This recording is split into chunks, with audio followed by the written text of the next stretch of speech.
ఒక శాంతమైన దివ్య సాయంకాలం. పర్వతశ్రేణుల మధ్య ఉన్న ఓ పచ్చని లోయలో అనూహ్యమైన కలకలం మొదలైంది.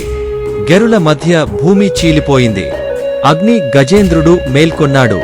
అతని శ్వాసనే మంట. అతని అడుగులు అడవిని అగ్నిప్రమాదంగా మార్చుతున్నాయి. మంటలు చెట్లను, నీటిని మింగేస్తున్నాయి.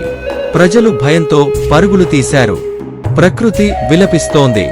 అయితే ఈ రాక్షస అగ్నికి శివుడు ఆయుధంతో కాదు, శాంతితో, ప్రేమతో, మనోబలంతో ఎదురయ్యాడు.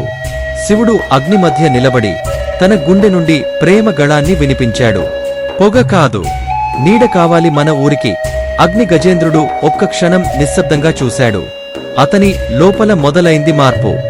మానవ ప్రేమను, ప్రకృతి పట్ల ప్రేమను అర్థం చేసుకున్నాడు.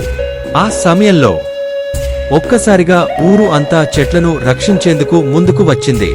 శివుడి ప్రేమవాణి, శాంతి ధ్వని ఆ రాక్షసుని హృదయంలో మార్పును తెచ్చింది. అగ్ని గజేంద్రుడు ఒరిగి తల వంచాడు.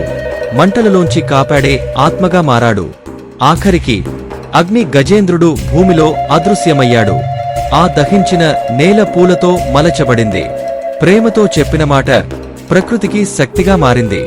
ఇది శివుని నీతి మరియు ప్రేమయుద్ధం. ప్రకృతిని ప్రేమించండి, ప్రకృతి మిమ్మల్ని రక్షిస్తుంది.